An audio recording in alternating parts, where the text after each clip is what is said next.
Hello, I'm Mark Tucker. And I am Alan Furstenberg, and we are Two Voice Devs. Two Voice Devs. Welcome, Alan. Good to see you as always, Mark. How are things going with you? Things are going well. I did catch the Voice Lunch Devs today, where you presented some stuff on interactive Canvas. Good job. Thank you. No, that was a very fun event, and so this will be airing something like 2 or 3 weeks after that event, which is kind of amusing itself. No, it was a good event, and one of the things I really liked about it is that we had at least 2 or 3 people who were there for the first time. And that's one of the things I love about Voice Lunch, is that we are bringing new people on board. New people are discovering voice technology, and they're coming to Voice Lunch and asking, in some cases, really, really good questions. Yeah, no, they have been. And I'm not always able to catch it. One of the things that came up a couple of times was, something along the lines of, well, what exactly does that mean? And I think when you and I were discussing what to do for the episode, I think both of us realized, we really need to go back and kind of touch base. Let's get a nice foundation groundwork for some of our terminology, because I think most of us know some of this terminology, but some of them are a bit obscure. Yep. Some of them people may not be familiar with, or may have kind of an intuitive understanding of. You and I may just have an intuitive understanding of what it is based on working with it for so long, but not a formal definition. Yeah. So no, like, for example, I started doing voice development stuff like in 2016. And at that time, I was focusing on Alexa development. And since then, I've done some stuff with Google Assistant and with Bixby. And even platforms that aren't those 3 major ones, figuring out how to add voice to mobile apps and things like that. So there are things that we've just kind of learned or picked up, or like figured out this is the history of things over time, because things have changed even in like the last 5 or 7 years, right? So it's good to understanding just kind of what the terminology, or even like these things go together.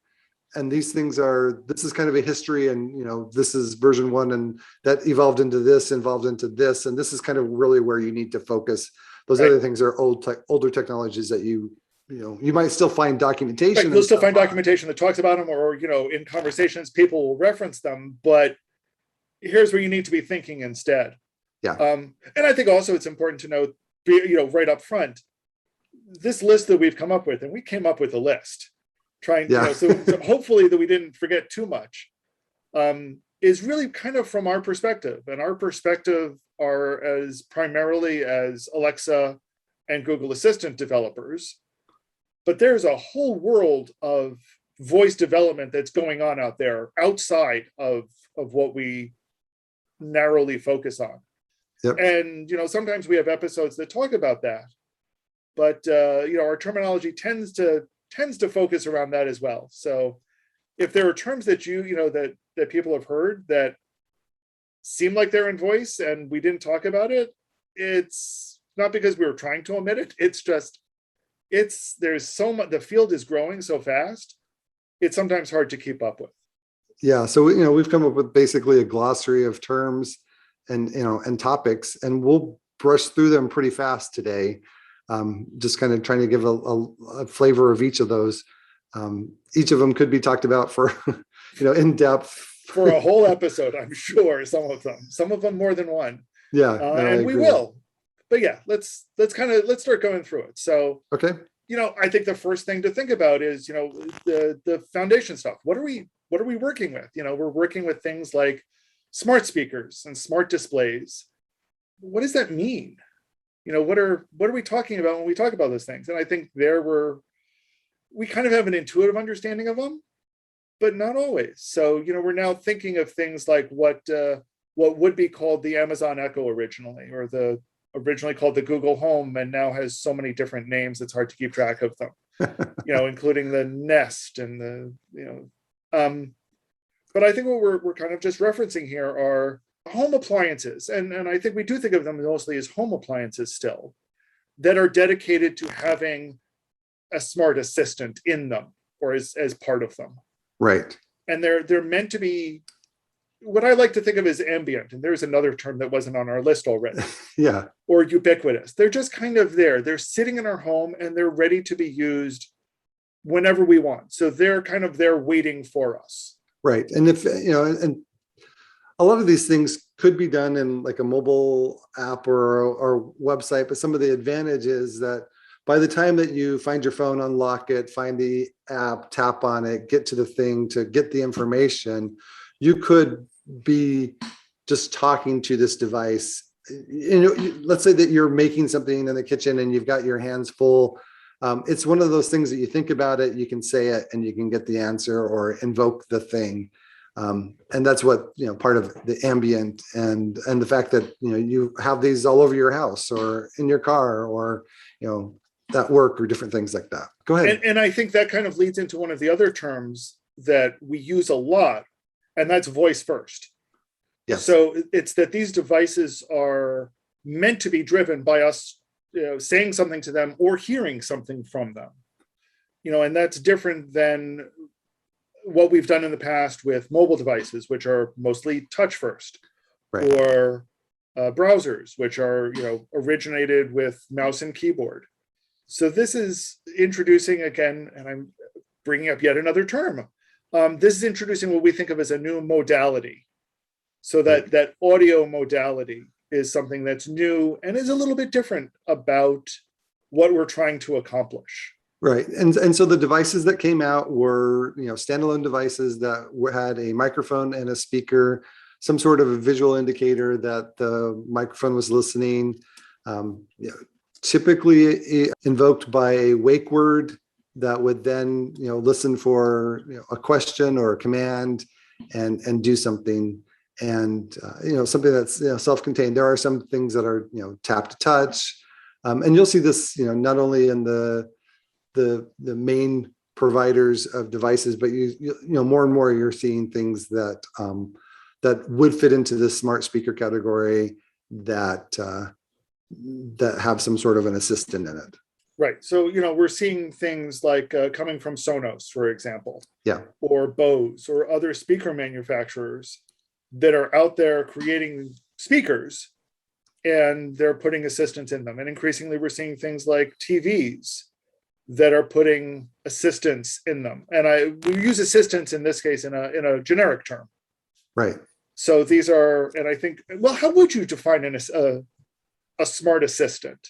Oh, well, the idea is that it's something, some companion there that's there to help you answer questions or do things, and you're able to, give them access to information that would make them do it, quickly or efficiently.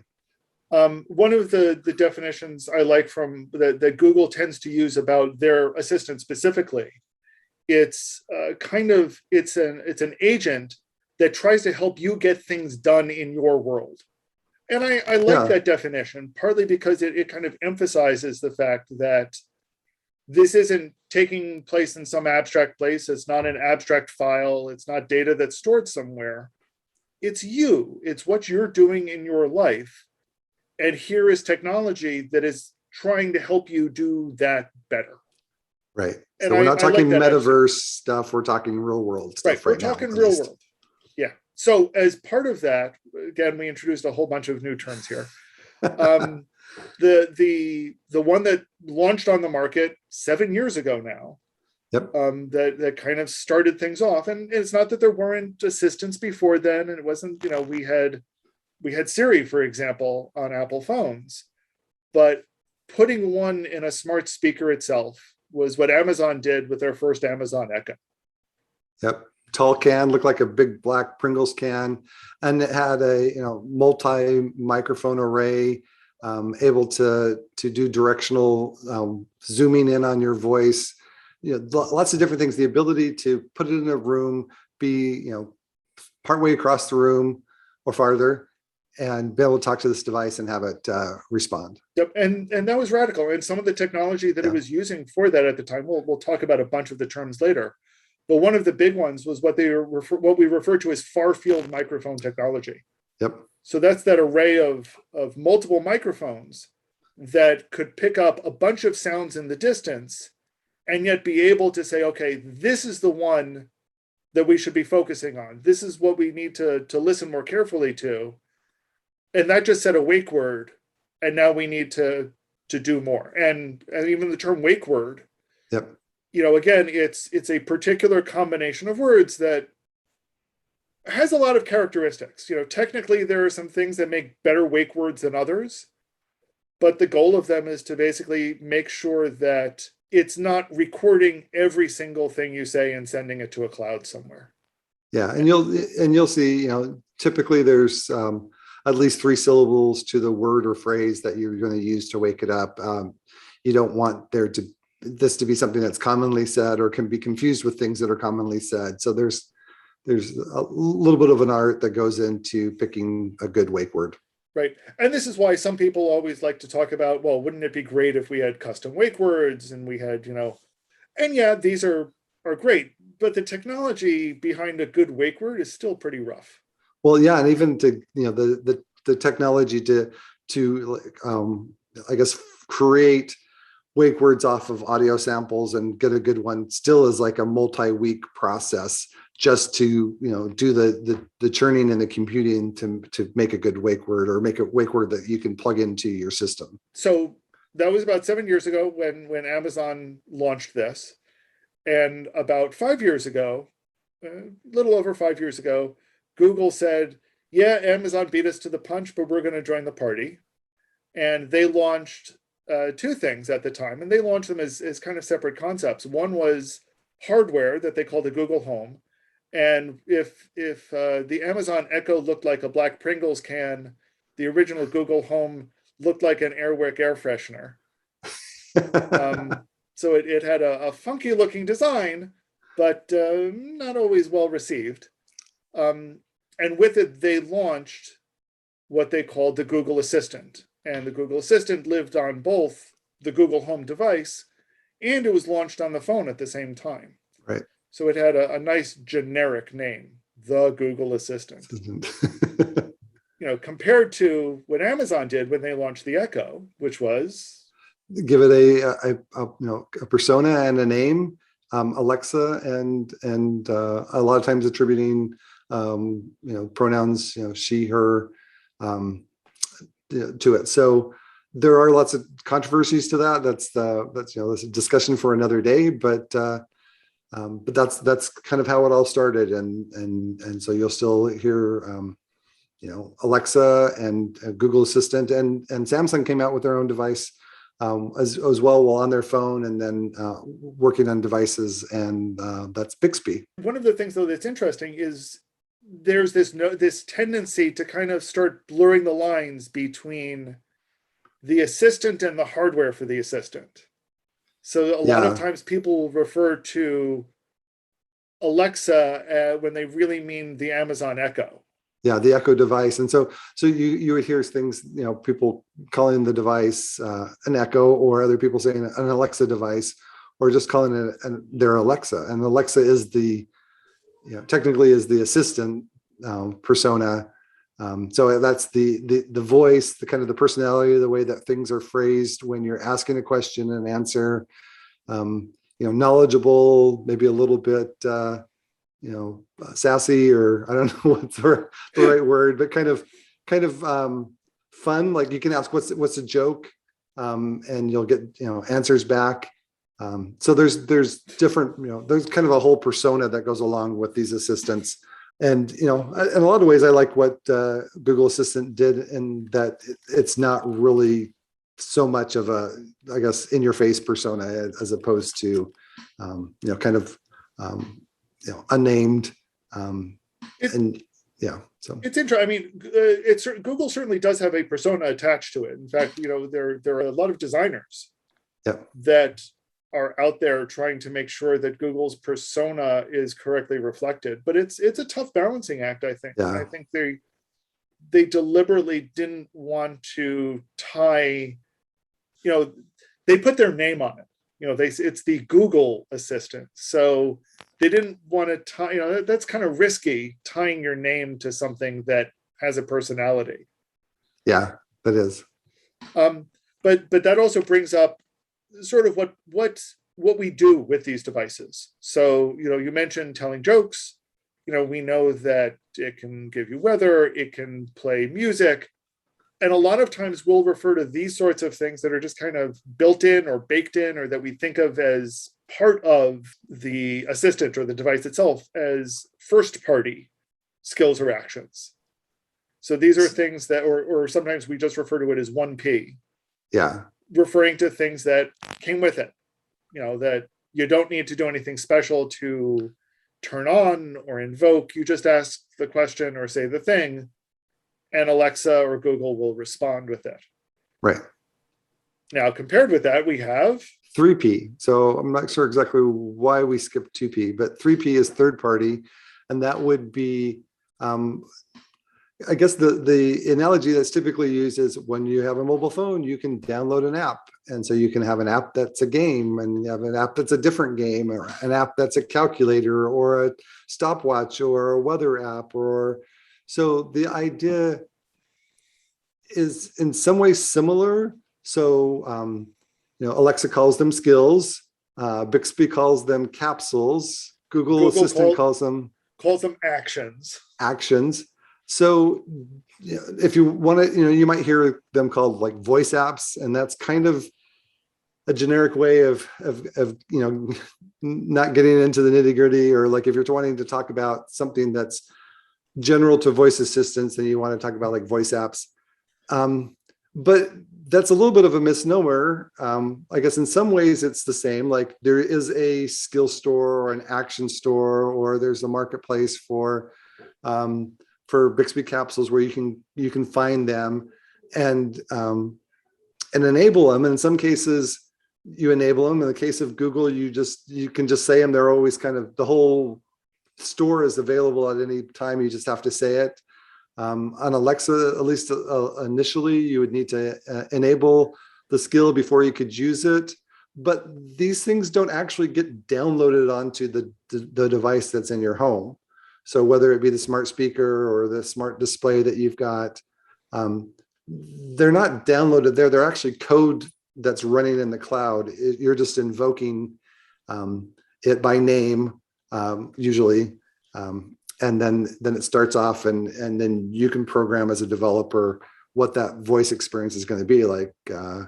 You can say open, some like weather app of some name, and then you can ask it questions like what's the weather, and it could be more detailed or locale specific, or some reason why you might want to use the 3P weather app as opposed to the 1P built-in weather features or whatnot.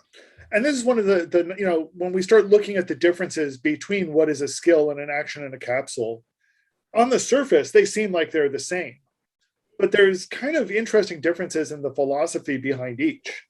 So, without getting into too much details, because there's way too much details, I like to think of kind of a skill as something closer to what we would think of as a mobile app, in the sense that you need to specifically activate it in some way before your first use. Whereas an action is kind of more like a web page. It's more like a web app sitting out there on the web somewhere. You just need to know the right combination of things to say to get to it. And a capsule, one of the neat things about capsules is that there's very little distinction between a first-party capsule and a third-party capsule. Yeah, Samsung has made a bunch, but you can replace theirs with somebody else's at any time. And that's harder to do with what Amazon and Google have done. Yeah, they've definitely carved out 1P versus 3P a lot more distinctly. Yeah, so there are differences, but superficially, yeah, we think of them as voice apps in general. Yeah, and it's a little bit challenging because a lot of people will use their assistant and ask different questions or play games, and they won't even realize that there is this concept of 1P, 3P, or that they're actually invoking a game that was written by somebody else that's not Amazon. Or sometimes you'll get comments inside of the skill that you create, for example, complaining about something that happened on the device, and so it's not always, even though we're very familiar with mobile and apps, I don't know that it's always been clear that distinction or even advertise that distinction Well, I'll be very you know, much. but to be honest, I don't think that even on mobile devices, people always have a clear understanding of, oh, this, came with the device versus this is not related to device. Is Facebook what is that? Yeah. Is it built into my phone? Did I install it separately? Some people don't know. Some people don't care. And that's true. For the most part, people don't really care. And as developers, it's kind of hard for us to remember that sometimes. Yeah, I think that's true. Yeah. But one major category of skills and actions that are out there and kind of different are the smart home skills and actions. Yes.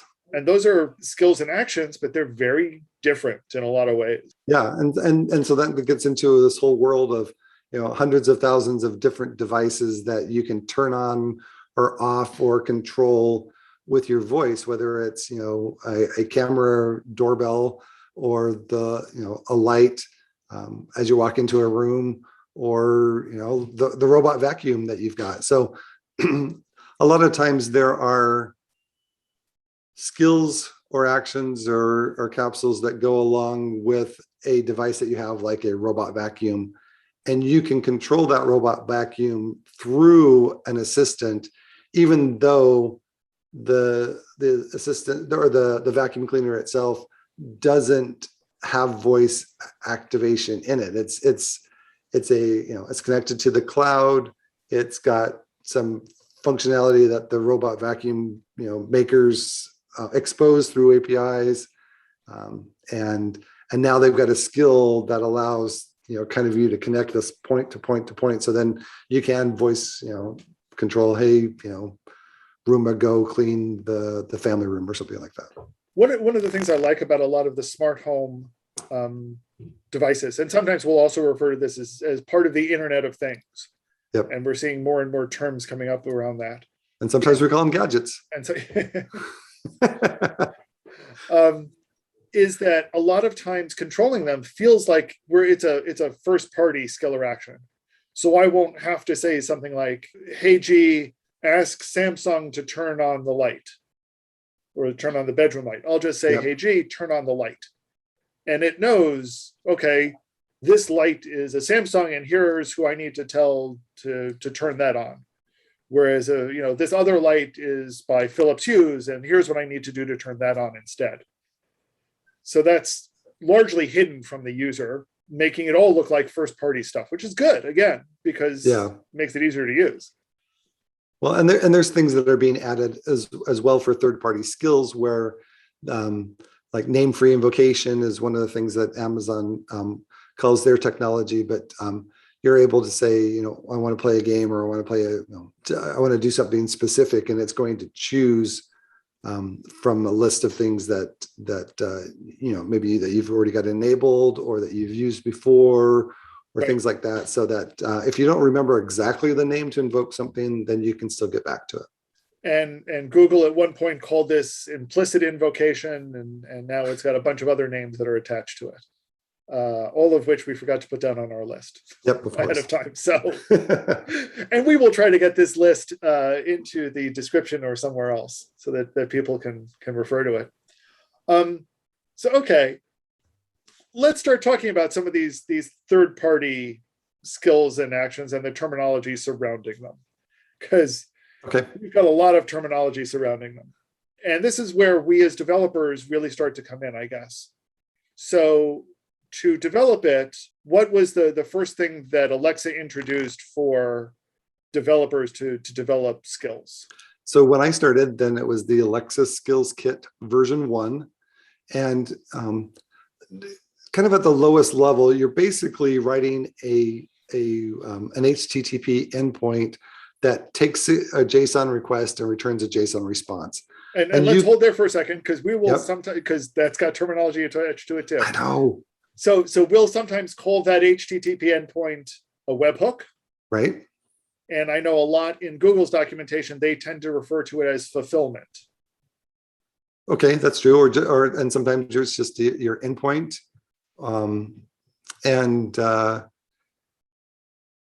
It's really based on HTTP's request response, kind of the same technology that the web is built on. Yep. And we're sending back and forth JSON, and JSON's yet another technology that's outside of it itself. So it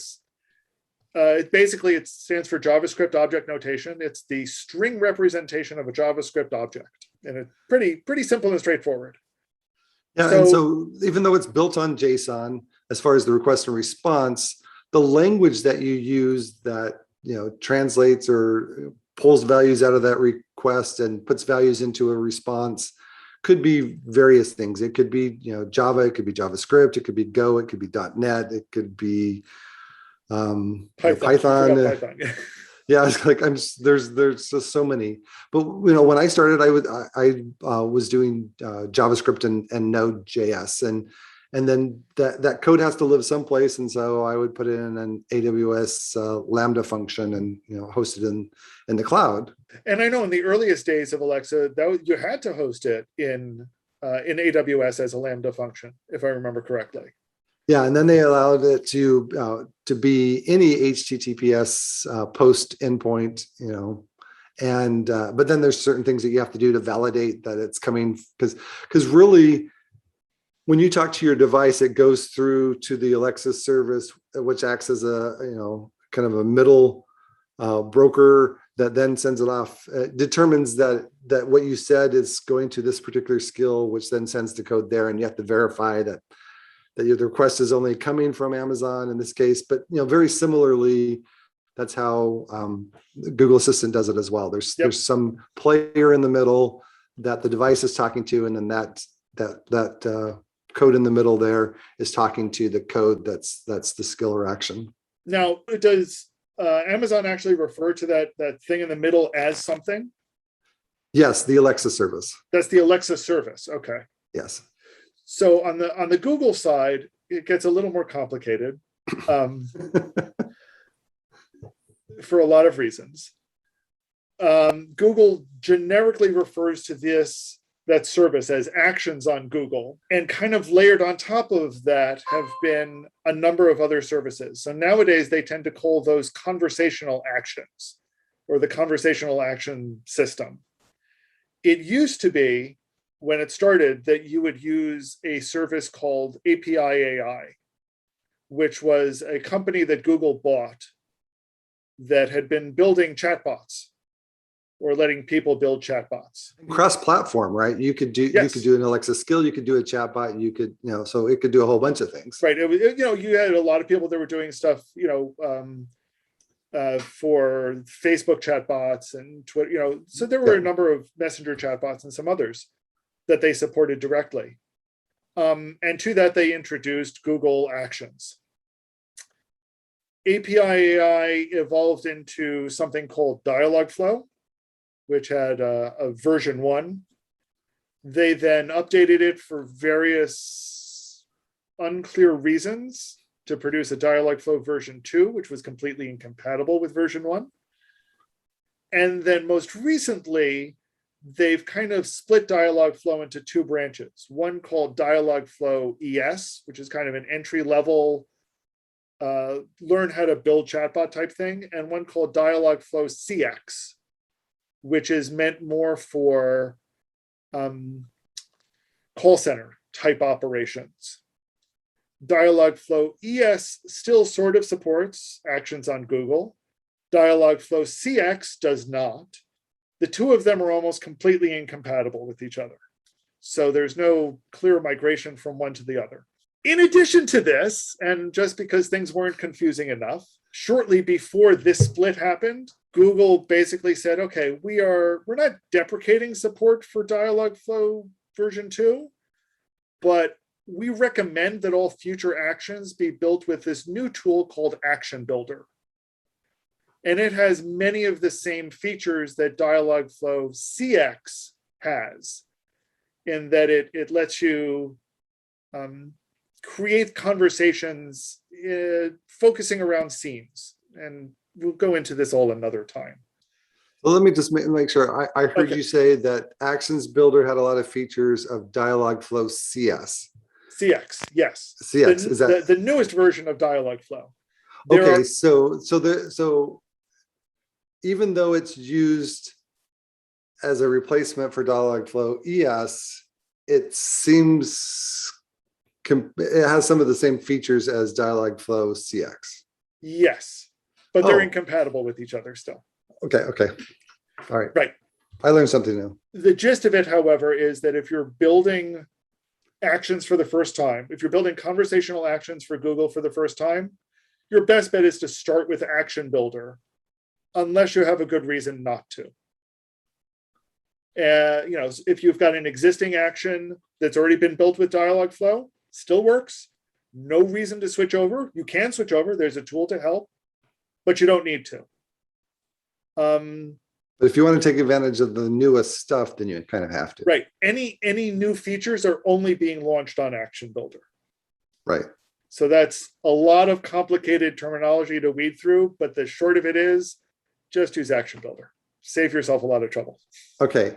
So this is where I'm going to kind of wade in what my experience is going to be. And this is a little bit different. But when I'm developing Alexa skills, there is like an Alexa developer console, but it's more for, well, it does configure certain things like these are the permissions that you want to use in your skill. And this is where what your language model is. So these phrases match these intents.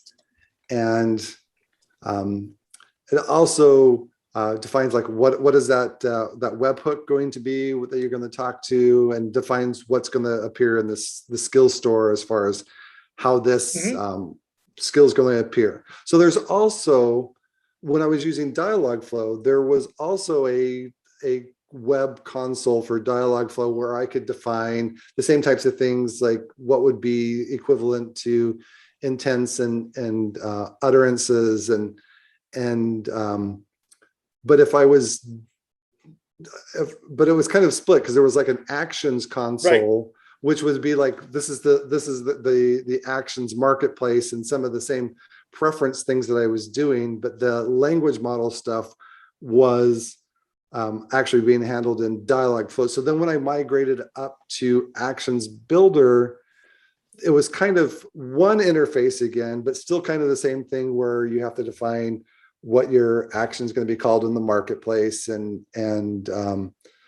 but I had never really used the part of Actions Builder where you would actually define scenes or layouts. It's kind of because there's kind of like almost like a flowchart type tool, but that's not really code. So for none of that stuff that we talked about is really code necessarily that gets run, or is it? Well, no, it's all of there are parts of both Dialogflow and Action Builder that can almost be considered logic. Okay. And as this now gets into something else that we left off of our list. So we'll talk about context more a little bit later. Yeah. But one of the things that Dialogflow was very good at was allowing only certain phrases to make any sense in certain contexts, in certain ways. And Action Builder does some of the same sorts of things. So is that code? Sort of. Sort of. There are other things that are sort of code, but not really. All of that I still tend to think of as largely as configuration. And one of the things that Action Builder lets you do, for example, is it does give you a graphical web-based console where you can kind of lay out the flow and say which phrases make sense in which scenarios. And it gives you a command line tool to download all of that into YAML files. Okay. And that tool is called gactions. And you would do that into a code project where then you would actually have to, that's where your logic is that's going to be running, or like if you needed to make an API call to get a result back to return back to the user, that would all happen. So that's where the code part happens. Right. So none of the things that we talked about are what we're talking about so far. None of them are no code solutions. Right. Okay. And as I think as developers, we tend to think in terms of coding solutions rather than no code solutions. We'll talk about that a little bit though. But yeah, no, a lot of it is, it's the console where you configure where your webhook is located. And at your webhook is where you're going to write your business logic and put your code in that does a lot of the work. What gactions let you do is save your configuration right next to your code so you can check it all into Git together. And if you really wanted to, if you like editing YAML files, for example, you could edit that configuration file. Love it. Yeah, no. You could edit it locally and then use gactions to upload it into the console, so to handle that part of the configuration. So you don't need the action builder console, you know, because you have this command line tool, but you can use it. It's there. But it's very helpful. Yeah. It's very helpful. I tend to use it, and I tend to just save stuff locally to put it into GitHub. So that was a long-winded explanation of kind of a history, though. Yeah, because it's important to know, because like if I'm building a brand new action for Google Assistant today, the answer should be look at Actions Builder. The answer should be look at Action Builder, but as you pointed out, there's a lot of documentation out there that still assumes Dialogflow. And it's not always clear that that's what it's referring to. Yeah. So yeah, it does take a lot of untangling of some of this stuff. Hey, Alan, this has been great. Let's kind of just put a pin in this right now for what we've already talked about, and we can continue this conversation next week. Yep, that makes sense to me. So thanks for watching, everyone. Hopefully this will be helpful, and hopefully next week's will continue to be helpful. So we hope you tune in again next week on Two Voice Devs. Two Voice Devs. Take care, everybody. Take care, everyone. See you next week.